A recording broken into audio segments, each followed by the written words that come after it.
Let's make it a good day.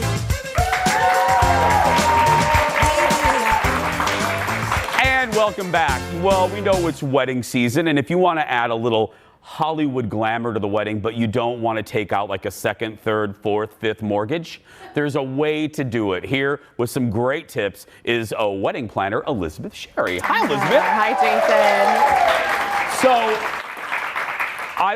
we don't do a lot of these topics on the show because our show is just ridiculous. But I love this because I have having had a wedding about 10 years, I have very strong opinions on this because I think people leave money on the table when they don't need to. Absolutely. Hey, I researched your wedding, actually. Oh, did you? Oh, okay. Oh, yeah, I got the scoop. I got to tell you, we did it pretty cheaply. Yeah, the Lowe's, right? The Lowe's. And can you tell me about your wedding cake? I'm sorry to make you do the interview, but the wedding cake is what stands out to me. Thank you for bringing that up. It's my favorite, other than the marriage. It's my favorite thing of the. Thank you, audience. We both love the movie Steel Magnolias, and we had a bleeding armadillo groom's cake. So it was a wedding cake in the shape of a giant armadillo, and it's from, if you've seen the movie, and I'm sure we'll put a little scene over this. Yeah, that's what we did. And it was great. But to lead into the first thing, there are things you can skip that I love all of your tips. Let's start with this first one. Skip the champagne toast. And skip it as far as a toast goes. Okay. I think there's a more strategic way to do it. So I was in catering for 10 years. Every night I would pour down champagne, signature cocktails, down the drain. What a waste.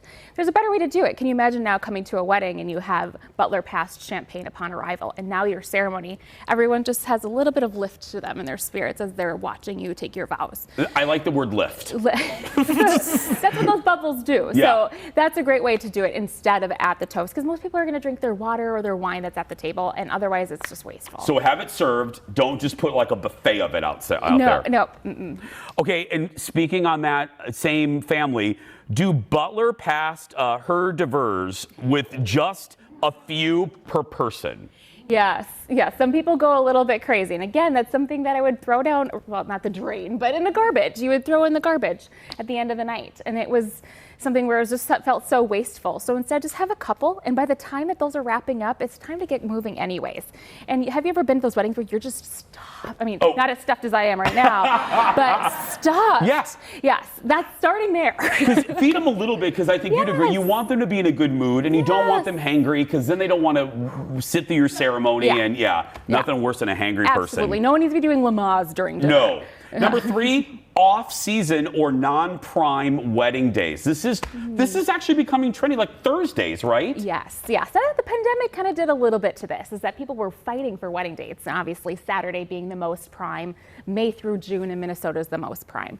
So you're paying premier when you're looking at those types of dates and times and the premier venues. But if you think about those venues that are more costly during those times, you could do a gorgeous winter wedding. I mean, we have an asset here that people don't take enough of an advantage of, to have the beautiful backdrop of snow and just that white landscape. It's gorgeous. So that's actually a little bit more cost effective to do it and it could save you thousands. I'm telling you, thousands. Like if you go to a Friday, thousands. Sunday, thousands.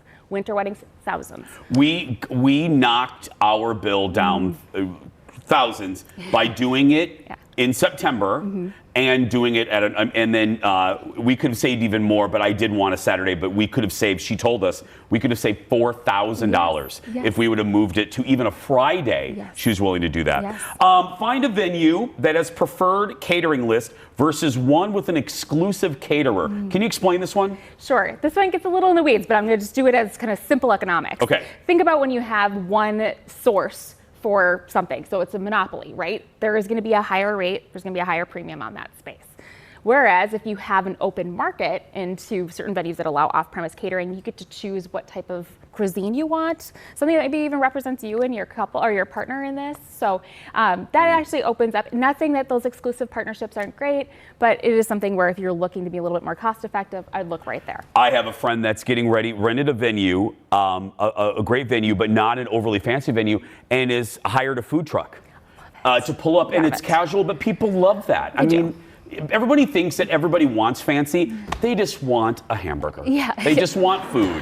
Well, I was just at a wedding where the kids' meal was the #1 meal. Really? Everyone was like, I want that. On this, my best, and I think you'll agree, I cut back on what I spent on the actual dinner. Like, I didn't offer beef because beef was really expensive. Yes. But what we did was we took that money and we did a late night menu, which was I get more comments on the chicken fingers and the pizza at like 10. Yep. It was the best decision, one of the best decisions we made. Absolutely. It keeps people calm too, not too.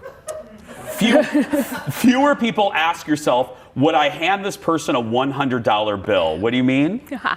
Yeah, so this is a little cutthroat, so it's kind of mean. But if you look at your guest list and you got some from your parents and your, partner's parents, and you see 300 names on there, that's unrealistic. That's really hard to maintain, especially today.